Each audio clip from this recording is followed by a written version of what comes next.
Nosso registro do fato hoje é com o Rogério Ferraz, diretor de divulgação do Sindiágua, e nós convidamos o Rogério porque estamos ainda apreensivos com os desdobramentos da privatização do serviço de água no Rio Grande do Sul. Ainda existem informações que não foram suficientemente esclarecidas e convidamos o Rogério para nos trazer informações através do acompanhamento que, é claro, o Sindiágua vem realizando.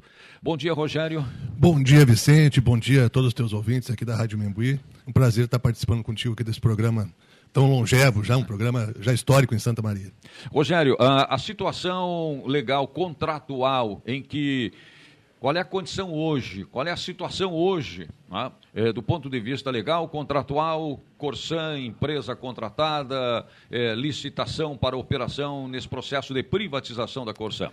Bem, Vicente, é importante a gente frisar que esse processo de tentativa de venda da Corsã, né, que o governador Eduardo Leite, desde o seu primeiro dia já de governo, ele já vem implementando, da primeira gestão ainda, do primeiro mandato, ele começou todo atropelado. Né? Por quê? Porque foi uma decisão única, monocrática, vamos dizer assim, né, do governador, vender um ativo que não lhe pertencia. Ou seja, ele deveria consultar primeiro todos os 317 prefeitos, né, que são os donos da Corsã, realmente, os donos do serviço da Corsã, e não consultou. Ele decidiu, né, e anunciou no dia 18 de março de 2021 a venda da Corsã. Depois disso, daí ele passou a consultar os prefeitos. Tanto é que o termo aditivo que ele propôs aos prefeitos, dos 317 prefeitos que são os donos da Corsã, apenas 74 prefeitos que assinaram aquele primeiro termo aditivo. Ou seja, ele não conseguiu o seu intento de convencer os donos do negócio que era boa a privatização, boa para os municípios. É isso que a gente tem que focar. Então ele decidiu, em meados de 2022, vender 70% das ações da Corsã. Numa IPO, que chama, na Bolsa de Valores. O próprio Tribunal de Contas, por todas as inconsistências, né, dos documentos da Corsã para a venda e temendo já um prejuízo para o Estado do Rio Grande do Sul, o próprio Tribunal de Contas embargou aquela IPO. Ou seja, assim, da maneira que está, não pode ser vendido porque vai dar prejuízo para o Estado. O que o governador fez? Em vez de atender o TCE e fazer os cálculos e vender a Corsã por um preço justo, ele simplesmente disse, agora não vou vender só 70%, eu vou fazer um leilão de toda a Corsã, da integralidade da Corsã. E aí nós estamos em meados de 2022. Então foi marcado o leilão para o dia 20 de dezembro de 2022 para a venda total da Corsã. As inconsistências continuaram. Né? E o que aconteceu? O próprio Tribunal de Contas, 4 dias antes do leilão, disse, olha, nós até vamos autorizar o leilão, mas o fato não pode ser consumado. O que seria o fato consumado? A assinatura do contrato de venda da Corsã. Ou seja, então em 20 de dezembro de 2022, o governo foi autorizado a leiloar a Corsã. Certo? Mas não podia assinar o contrato de venda pelas inconsistências que tinha em todo o processo. E essas inconsistências estavam sendo analisadas onde? Né? No próprio TCE, através de um processo que se chama tomada especial de contas, que lá dentro desse processo de tomada especial de contas estava o processo que ia dizer se era legal ou não a maneira, não a venda, porque a venda foi decidida na Assembleia Legislativa. A prerrogativa de venda é do governador e isso ninguém contesta. O que estava sendo contestado na época, e está ainda, é a maneira como essa venda vinha sendo executada. Se traria ou não prejuízos para a Corsã. Então, quando o governo consegue uma liminar que ele pode leiloar, mas não pode assinar, ele faz o leilão. O que aconteceu? Esse processo seguiu tramitando no Tribunal de Contas, né? E no dia 4 de julho de 2023, a relatora diz para o TCE, botou na agenda do TCE, olha, dia 18 de julho eu vou proclamar o meu voto definitivo sobre essa questão da Corsã. Isso no dia 4 de julho. No dia 5 de julho, já sabendo que no dia 18 a relatora ia proclamar o voto, o governador Eduardo Leite entra com um documento no TCE pedindo para uma decisão monocrática do presidente do TCE, que ele derrube a liminar do dia 16 de dezembro do ano passado e possibilite a assinatura do contrato. Então, o que aconteceu? A relatora, vendo isso, no dia seguinte ela interpôs mais uma proibição, mais uma liminar. E no dia 7, o governo derruba essa nova liminar, dia 7 de julho, derruba essa nova liminar da relatora e, naquele mesmo dia, já na noite já do dia 7 de julho de 2023, a empresa assina, então, o contrato com o Estado comprando a Corsã. Mas o processo seguia tramitando. Aham. Ou seja, o Alexandre Postal, que é o presidente do TCE, atendendo um pedido do governador, ele passou por cima, Vicente, de 18 mil páginas num processo que estava analisando detidamente, detalhadamente, aprofundadamente, se era regular a venda da Corsã da maneira como estava sendo feita. Bueno, assinou o contrato dia 7, mas a relatora, no dia 18, ela proclamou seu voto. E o que ela diz? É irregular. Este leilão tem que ser anulado. E por que ele tem que ser anulado? Agora, ela proclamou o voto no dia 18, logo após o conselheiro Renato Azeredo contestou o voto dela, né, dizendo que tinha inconsistência no voto dela e que estava correto o processo. Ela retorna de férias e dá o segundo voto dela, vamos dizer assim, no jargão popular, ela matou o voto contestatório do Azeredo e agora ela trouxe mais elementos ainda, Vicente, que dizem que tem que ser anulado esse leilão. O que ela detectou? Aham. Eu até procurei, Vicente, outras palavras para dizer aqui em respeito a ti e ao teu público, né? Mas, lendo o voto da relatora detidamente, não tem como tu usar outra palavra que não seja golpe. Porque o governador contratou consultoria sem licitação, enquanto a lei proíbe, porque a lei estadual diz assim, a empresa que vai calcular o preço de venda da estatal tem que ser contratada via licitação. Certo. E o governador contratou sem licitação. Ele escolheu 2 empresas lá para fazer a consultoria e dizer o preço da Corsã é tanto, 4,1 bilhões de reais. Certo? Então, já começa por aí, a contratação irregular. Mas essas empresas, Vicente, elas trataram de 2 questões. Primeiro, de fazer um preço baixo para aquela empresa escolhida por eles, que seria a Egea, para comprar, Sim. certo? Fazer um preço baixo e afastar todas as outras possíveis concorrentes dessa Egea. Então, o que as consultorias fizeram? E isso, lendo o voto da relatora, dá para perceber claramente que houve uma deliberação dessas consultorias, talvez a mando do governo, que eu quero um preço baixo de venda para essa empresa e quero que as outras nem se interessem pelo leilão. O que eles fizeram, essas consultorias? Números que mostravam a eficiência da Corsã, eles erraram grotescamente. A previsão de lucro líquido, por exemplo, para os próximos 40 anos. Eles botaram lá embaixo a previsão de lucro líquido. A previsão, por exemplo, de quanto tempo a nova empresa demoraria para ter lucro. Se comprasse por 4 bi e 100 a Corsã, em quantos anos essa empresa teria lucro? Eles disseram que a Corsã demoraria 7 anos para dar lucro a essa nova empresa. No dia de venda, sabe qual foi a constatação do BNDES? Que eles demorarão 4 anos. Olha só. Certo? Mas depois do leilão que apareceu esse número. Então, assim, ó, quando umas consultorias, que são as melhores do mundo, Sim. são as melhores do mundo, quando elas dizem, por exemplo, numa previsão, numa projeção, que o lucro líquido de 2022 da Corsã seria de 325 milhões, e aquilo que se constatou de lucro líquido realizado foi de 793 milhões. Dobro. Veja bem, se tu vai vender uma empresa que tu diz assim, olha, minha empresa não é pequena, ela lucra só 325 milhões por ano, certo? Então ela vale tanto. Aí tu vai constatar depois, não, mas ela lucrou 793 milhões. Só dobrou. Só dobrou. Então, quanto que realmente valeria a Corsã? E veja bem, eles erraram, como diz a relatora no voto, eles erraram o momento atual da projeção. Então, como que está essa projeção para daqui a 40 anos, como eles fizeram? Só no primeiro semestre, Vicente, de 2023, o grande erro do governador foi assim, ó, ele não conseguiu vender no momento que ele queria. E fizeram as projeções. Então, e a Corsã seguiu pública e trabalhando. Certo. E ela foi lucrando, foi trabalhando e melhorando a sua eficiência, mostrando na prática que as projeções estavam erradas. Então, quando ocorreu o leilão, a Corsã já estava no outro patamar de faturamento e de eficiência. Então, isso tudo a relatora está mostrando no voto dela. Agora, resta-nos saber, né, Vicente, a gente que é tão vivido assim da política, qual será o comportamento dos outros votos do pleno do TCE. Como é que está essa votação hoje? Bem, nós temos hoje, o que nós temos? Nós temos o voto da relatora, tá, que ela diz, ela confirma, inclusive, por questões, por erros lá nos municípios, daqueles termos aditivos que, inclusive, o prefeito de Santa Maria assinou. Ela diz que tem erros naqueles aditivos. Tá? Então, nós temos hoje o voto da relatora. Tá? Agora, esse voto não foi para o processo ainda. Assim que ele for para o processo, certamente o governo vai recorrer, certo? Havendo esse recurso vai para o pleno do tribunal, onde todos os demais conselheiros votam, e aí que a nossa preocupação. Quem indica os conselheiros é o governo e a Assembleia Legislativa. Certo.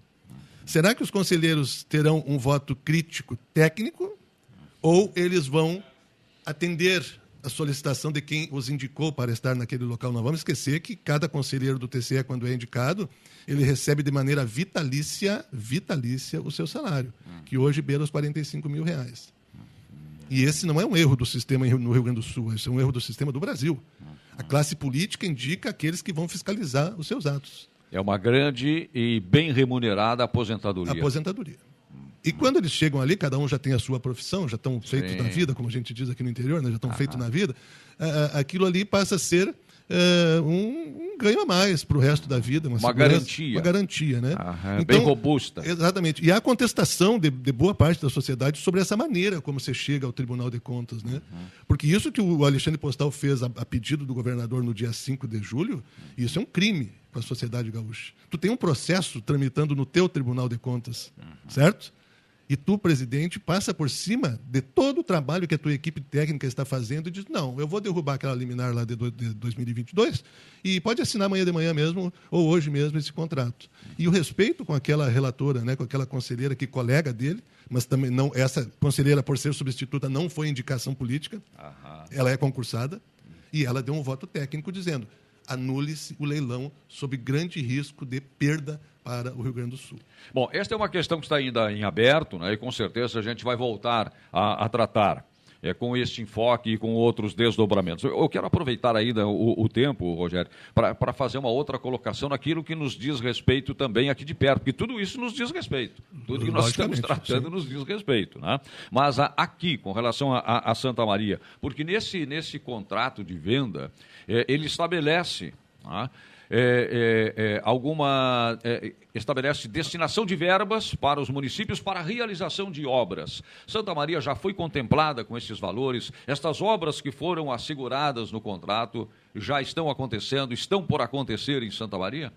Bem, Vicente, como tu disse, isso tudo que nós tratamos até agora é do âmbito estadual, mas diz respeito diretamente a Santa Maria. Sem dúvida. E a todos os municípios onde a Corsã atua. Porque se Santa Maria, na venda das ações da Corsã, ela obteve a cifra de 24 milhões, se não me engano, se a Corsã fosse vendida pelo dobro do preço, como a relatora está dizendo, seria mais 24 milhões que estariam dentro de Santa Maria. Então, diz respeito, sim. A questão estadual da Corsã diz respeito a cada munícipe aqui de Santa Maria e a cada usuário da Corsã, porque é ele que paga essa tarifa. Na questão aqui de Santa Maria, propriamente dito, e graças a Deus nós temos na Câmara de Vereadores uma CPI que está investigando essa questão, eu te diria o seguinte, o grande mote da privatização é que a empresa pública é ineficiente e nós vamos buscar a eficiência de uma empresa privada.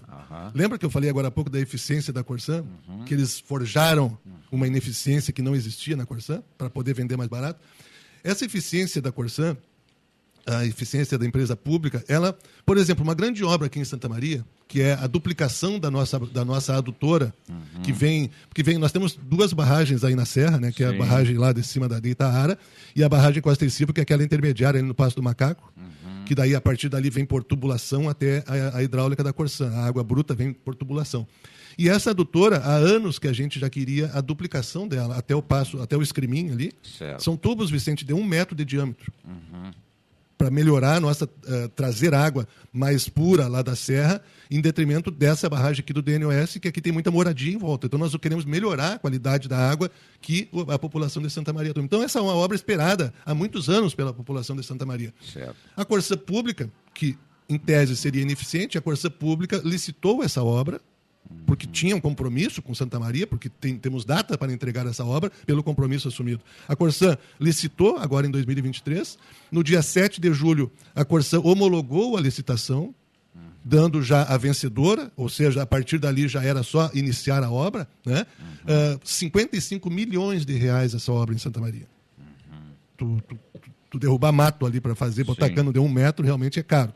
Então, 55 milhões. Qual foi o primeiro ato dessa empresa privada em Santa Maria, Vicente? Ela melhorou, ela aumentou as obras, ela diminuiu a tarifa, ela melhorou a eficiência. Não, ela sequer vai começar esta obra.